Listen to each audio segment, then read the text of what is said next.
ರಾಜ್ಯದ ಜನತೆಗೆ ಒಂದು ರಿಕ್ವೆಸ್ಟ್ ಮಾಡ್ತೀನಿ ಸಭಾಧ್ಯಕ್ಷರೇ, ನರೇಗಾ ಅಂದ್ರೆ ಗ್ರಾಮೀಣ ಭಾಗವನ್ನ ರೂರಲಿ ಎಂಪವರ್ ಮಾಡೋದು. 2005 ಅಲ್ಲಿ ಈ ಆಕ್ಟ್ ನ ತಂದ್ವಿ ಸಭಾಧ್ಯಕ್ಷರೇ. 6 ಅಲ್ಲಿ ಇದು ಅಕ್ಸೆಪ್ಟ್ ಆಯ್ತು ಸಭಾಧ್ಯಕ್ಷರೇ. 9 ಅಲ್ಲಿ ನರೇಗಾನ Mahatma Gandhi National Rural Employment Act ಅಂತ ಮಾಡಿದ್ವಿ ಸಭಾಧ್ಯಕ್ಷರೇ. ಪ್ರಾರಂಭದಲ್ಲಿ 200 ಡಿಸ್ಟ್ರಿಕ್ಟ್ ಅಲ್ಲಿ ಇತ್ತು ಸಭಾಧ್ಯಕ್ಷರೇ.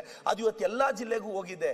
ಏಕಾಏಕಿ ಸ್ಟೇಟ್ಸ್ ಮೇಲೆ ಇಷ್ಟು ಬರ್ಡನ್ ಹಾಕ್ಬಿಟ್ರೆ ಈ ಕಾಯ್ದೆನ ಡೈಲ್ಯೂಟ್ ಮಾಡಬೇಕು ಅನ್ನೋ ಉದ್ದೇಶ ಬಿಟ್ಟು ಮತ್ತೇನು ಇಲ್ಲ ಸಭಾಧ್ಯಕ್ಷರೇ. ಇವತ್ತು ಈ ಕಾಯ್ದೆಯಿಂದ 1.5 ಲಕ್ಷ ಕೋಟಿ ಬೇಕು ಸಭಾಧ್ಯಕ್ಷರೇ. ಮೊದಲಿದ್ದ ಪಾಲಿಸಿಯಲ್ಲಿ 90-10 ರೇಷಿಯೋ ಆಗಿದ್ರೆ ಸೆಂಟ್ರಲ್ ಗವರ್ಮೆಂಟ್ ಬೇರ್ ಮಾಡೋರು. ಇವತ್ತು 60-40 ರೇಷಿಯೋದಲ್ಲಿ ಪ್ರತಿ ಸ್ಟೇಟ್ಗಳನ್ನ. ಇನ್ನೊಂದು ಹೇಳಕ್ ಬಯಸ್ತೀನಿ ಸಭಾಧ್ಯಕ್ಷರೇ, ನರೇಗಾ ಅಲ್ಲಿ ಒಂದು ದಿನದ ಕೂಲಿ ಪಡೆದ್ರೆ ನಾವು ಕರ್ನಾಟಕದಲ್ಲಿ 370 ರೂಪಾಯಿ ಕೊಟ್ರೆ ಕೂಲಿ ಮಾಡೋರ್ಗೆ, ಗುಜರಾತ್ ಅಲ್ಲಿ ಬರೀ 270 ರೂಪಾಯಿ ಕೊಡ್ತಾರೆ ಸಭಾಧ್ಯಕ್ಷರೇ. ಯಾರು ಸಭಾಧ್ಯಕ್ಷರೇ ರೈತರ ಪರವಾಗಿರೋದು? ಕರ್ನಾಟಕ. ಇದು ಸೆಂಟ್ರಲ್ ಗವರ್ಮೆಂಟ್ ವೆಬ್ಸೈಟ್ ಅಲ್ಲೇ ಇದೆ. ಇನ್ನೊಂದು ಪದೇ ಪದೇ ರಾಜ್ಯಕ್ಕೆ ಅವಮಾನ ಆಗ್ತಿದೆ. ರಿಪಬ್ಲಿಕ್ ಡೇ ಅಲ್ಲಿ ಸ್ತಬ್ಧ ಚಿತ್ರಗಳು 30 ಹೋಯ್ತು ಸಭಾಧ್ಯಕ್ಷರೇ. ಕರ್ನಾಟಕದ ಸ್ತಬ್ಧ ಚಿತ್ರವನ್ನ ಅಲ್ಲೆಲ್ಲೋ ಮೂಲೆಯಲ್ಲಿ ನಿಲ್ಲಿಸ್ಬಿಟ್ಟಿದ್ರು ಸಭಾಧ್ಯಕ್ಷರೇ. ಇದು ಅವಮಾನ ಅಲ್ವಾ ಕರ್ನಾಟಕಕ್ಕೆ? ಕರ್ನಾಟಕ ಸ್ತಬ್ಧ ಚಿತ್ರಕ್ಕೆ ಇವತ್ತು ಪೆರೇಡಲ್ಲಿ ಹೋಗೋ ಗೌರವನೂ ಇಲ್ವಾ? ಇವತ್ತು ಇದನ್ನ ಪ್ರಶ್ನೆ ಮಾಡೋದು ತಪ್ಪ ಸಭಾಧ್ಯಕ್ಷರೇ? ನಾನು ಮತ್ತೊಮ್ಮೆ ಮಗದೊಮ್ಮೆ ನಾನೆಲ್ರಿಗೂ ರಿಕ್ವೆಸ್ಟ್ ಮಾಡಕ್ಕೆ, ನನಗೆ ಮೊನ್ನೆ ಒಂದು ವಿತ್ ಆಲ್ ಡ್ಯೂ ರೆಸ್ಪೆಕ್ಟ್ ನನ್ನೆಲ್ಲ ಸ್ನೇಹಿತರಿಗೆ ನನಗೆ ಮೊನ್ನೆ ಒಂದು ಕನಸು ಬಂದಿತ್ತು ಸಭಾಧ್ಯಕ್ಷರೇ. ಆ ಕನಸಲ್ಲಿ ಏನಿತ್ತು ಅಂದ್ರೆ, ಆ ಕನಸನ್ನು ಹೇಳ್ಬಿಡ್ತೀನಿ ಸಭಾಧ್ಯಕ್ಷರೇ. ಕ್ವಶನ್ ಪೇಪರ್ ನಮ್ಮ ಟೀಚರ್ ನನಗೆ ಕೊಟ್ಟರು ಸಭಾಧ್ಯಕ್ಷರೇ. ಫಾದರ್ ಆಫ್ ನೇಷನ್ ಯಾರು ಅಂತ ನಾನು ಬರ್ದೆ ಸಭಾಧ್ಯಕ್ಷರೇ, ಮಹಾತ್ಮ ಗಾಂಧಿ ಅಂತ. ಇದೇ ಕ್ವಶನ್ ಪೇಪರು ಕನಸಲ್ಲಿ ಅಶೋಕ್ ಅಣ್ಣಗೆ ಅವ್ರ ಟೀಚರ್ ಕೊಡ್ತಾರೆ ಸಭಾಧ್ಯಕ್ಷರೇ. ಅಶೋಕ್ ಅಣ್ಣ ಅವ್ರಿಗೆ ಫಾದರ್ ಆಫ್ ನೇಷನ್ ಯಾರು ಅಂತ ಕೇಳಿದ್ರೆ ಲಾಸ್ಟ್ ವೀಕ್ ಆಗಿದ್ರೆ JP ನಡ್ಡಾಜಿ, ಈ ವೀಕ್ ಆಗಿದ್ರೆ ನಿತಿನ್ ನಬೀನ್ಜಿ ಅಂತ ಬರೀತಾರೆ ಸಭಾಧ್ಯಕ್ಷರೇ. ಇದು ಕನಸು ಸಭಾಧ್ಯಕ್ಷರೇ, ಇದು ಜಸ್ಟ್ ಕನಸು ಸಭಾಧ್ಯಕ್ಷರೇ. ಏನ್ ಸರ್ ಇದೆಲ್ಲ? ಇದೇ ಕನಸು ಸರ್, ಸಭಾಧ್ಯಕ್ಷ ಕನಸು ಸಭಾಧ್ಯಕ್ಷರೇ. ಇದೇ ಪೇಪರ್ ಕೊಡ್ತೀನಿ ಸಭಾಧ್ಯಕ್ಷರೇ. Who is the father of nation ಅಂತ ಕೇಳಿದ್ರೆ ಸಭಾಧ್ಯಕ್ಷರೇ, ಈ ಕನಸಲ್ಲಿ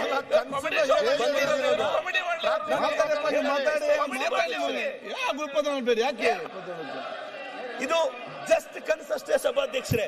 ಇವತ್ತು ಬಹಳಷ್ಟು ವಿಚಾರಗಳನ್ನ ನಾನು ಇವತ್ತು ಆಶಾ ಕಿರಣ ಸ್ಕೀಮ್ ಅಂತ ಸರ್ಕಾರ ತಂದಿದೆ ಸಭಾಧ್ಯಕ್ಷರೇ.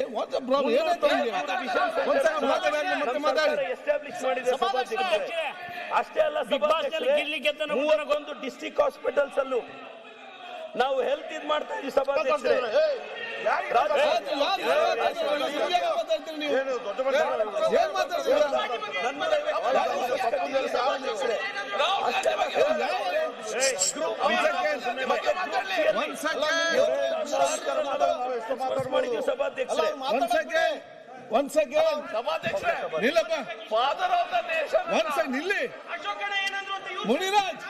ಮುನಿರಾಜ್ ಅವ್ರು ಹೇಳಿ ನೋಡಿ, ಅವರು ನಮ್ಮ ಚೀಫ್ PM ಅಶೋಕ್ ಬಗ್ಗೆ ಹೇಳಿದ್ರ? ಯಾರು ನಿಮ್ಗೆ ಗೊತ್ತು?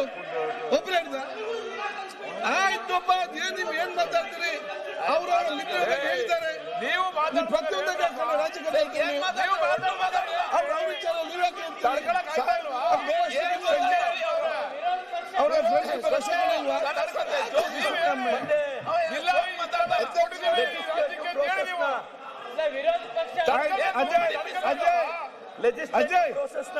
ಪಬ್ಲಿಕ್ ವೆಲ್ಫೇರ್ ನ ಎನ್ಶೋರ್ ಮಾಡಬೇಕು ಅಂತ 119 ನ್ಯೂ ಲಾಸ್ ನ ನಾವ್ ಎನೆಕ್ಟ್ ಮಾಡಿದೀವಿ ಸಭಾಧ್ಯಕ್ಷರೇ. 900 ಸ್ಕೂಲ್ಸ್ ನ KPS ಆಗಿ ಅಪ್ಗ್ರೇಡ್ ಮಾಡಿದೀವಿ. ಬೈಲಿಂಗ್ಯುವಲ್ ನಮ್ಮ ಸರ್ಕಾರ ಸಪೋರ್ಟ್ ಮಾಡ್ತಾ ಇದೆ. ಮತ್ತೆ ಇವತ್ತು ಬ್ರಿಟಿಷ್ ಇದ್ರ ಜೊತೆ ಪಾರ್ಟ್ನರ್ಶಿಪ್ ಅಲ್ಲಿ ಎಜುಕೇಶನ್ ಸಿಸ್ಟಮ್ ನ ಡೆವಲಪ್ ಮಾಡ್ತಿದೀವಿ. ಬಹಳಷ್ಟು ನಗರಗಳಿಗೆ ನಾವು ಬಹಳಷ್ಟು ನಗರವನ್ನ, ಪ್ರತಿ ಜಿಲ್ಲೆಯನ್ನ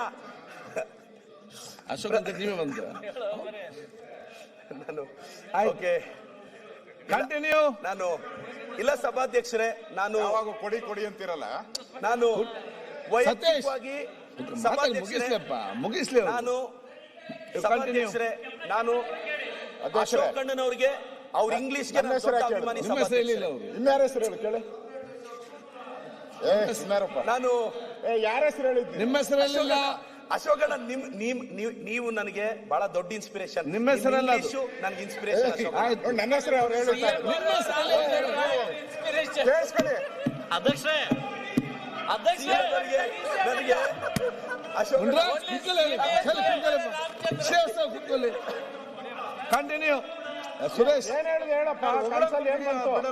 ಏನಿಲ್ಲ, ಮತ್ತೆ ಕಂಟಿನ್ಯೂ ಮಾಡಿ. Okay, continue. ಇಲ್ಲ, ಇದು ಯಾರ ಮೇಲೆ ಬಹಳ ಗೌರವ ಇರುತ್ತೋ Continue. ಅವ್ರು ಸಹಜವಾಗಿ ಕನ್ಸಲ್ ಬರ್ತಾರೆ ಸಭಾಧ್ಯಕ್ಷರೇ ಅಂತ ಹೇಳ್ತಾ, ನಾನು ಇವತ್ತು ಸ್ಪೆಷಲ್ ಟಾಸ್ಕ್ ಫೋರ್ಸ್ ಇದೆ. ಫೈರ್ ಅಂಡ್ ಎಮರ್ಜೆನ್ಸಿಯಲ್ಲಿ ನಾವು 2336 ಜೀವಗಳನ್ನ ನನ್ನ ಸರ್ಕಾರ ಕಾಪಾಡಿದೆ. ಅದಕ್ಕೆ 1452 ಕೋಟಿ ನಾವು ಖರ್ಚು ಮಾಡಿದ್ದೀವಿ. ಅದೇ ತರ ಸಭಾಧ್ಯಕ್ಷರೇ, ಹೇಳ್ತಾ ಹೋದ್ರೆ ನನ್ನ ಸರ್ಕಾರದ ಸಾಧನೆಯನ್ನ ಪದಗಳಲ್ಲಿ ವಿವರಿಸೋದು ಕಷ್ಟ. ನಾನು ಮಾತಾಡ್ಬೇಡಪ್ಪ. ನನ್ನ ಮುಖ್ಯಮಂತ್ರಿಗಳನ್ನ ಕಂಟಿನ್ಯೂ. ಈಗ ನೀವು ಯಾಕೆ ಮುಂದುವರಿಸಿ. ನೀವು ಸಿದ್ದರಾಮಯ್ಯ ಫುಲ್ ಖುಷಿ ಈಗ. ಇದು ಸಭಾಧ್ಯಕ್ಷರೇ, ಬಹಳಷ್ಟು ವಿಚಾರಗಳನ್ನ ನಾನು ಕೆಲವು ವಿಚಾರಗಳನ್ನ, ಯಾಕೆಂದ್ರೆ ಮೊದಲನೇ ಬಾರಿ ನನಗೆ ಅವಕಾಶ ಸಿಕ್ಕಿದೆ. ನನಗೆ ಮಾತಾಡಿ ಅಂತ ತಾವು ನನ್ನ ಮುಖ್ಯಮಂತ್ರಿಗಳು, ವಿರೋಧ ಪಕ್ಷದ ನಾಯಕರು ನನಗೆ ನೀನ್ ಮಾತಾಡಪ್ಪ ಅಂತ ಹೇಳಿದ್ದಾರೆ. ದಯವಿಟ್ಟು ಇನ್ನೊಂದು ಅರ್ಧ ಗಂಟೆ ನೀನ್ ಮಾತಾಡಪ್ಪ ಅಂತ. ಇಲ್ಲ, ಅಶೋಕಣ್ಣ ಅವ್ರು ನನಗೆ ಆಗ್ಲೇ ಮೊಗಸಾಲೆಯಲ್ಲಿ ಸಿಕ್ಕಿದಾಗ ನೀನ್ 2 ಅವರ್ ಮಾತಾಡು ಅಂತ ಹೇಳಿದ್ದಾರೆ. ದಯವಿಟ್ಟು ಇಲ್ಲ ಅಂತ ಹೇಳ್ಬಿಡ್ಲಿ ಸಭಾಧ್ಯಕ್ಷರೇ. Okay, continue. ನನಗೆ ಅವ್ರ ಮೇಲೆ ವೈಯಕ್ತಿಕವಾಗಿ ಬಹಳ ಗೌರವ ಇದೆ. ಸೊ ಅವ್ರ ನಿರೀಕ್ಷೆಯನ್ನು ನಾನು ಯಾವತ್ತೂ ಹುಸಿ ಮಾಡಲ್ಲ ಅನ್ನೋ ಭರವಸೆ ನನಗಿದೆ. ಮತ್ತೆ ಸರ್ ಸಭಾಧ್ಯಕ್ಷರೇ, ಸೊ ಇಲ್ಲ ಆಯ್ತು, ನನಗೊಂದೊಳ್ಳೆ ಅವಕಾಶ ಸಿಕ್ಕಿದೆ. ನನ್ನ ಮುಖ್ಯಮಂತ್ರಿಗಳು ತಾವು ನನಗೊಂದೊಳ್ಳೆ ಅವಕಾಶ ಕೊಟ್ಟಿದ್ದೀರಾ.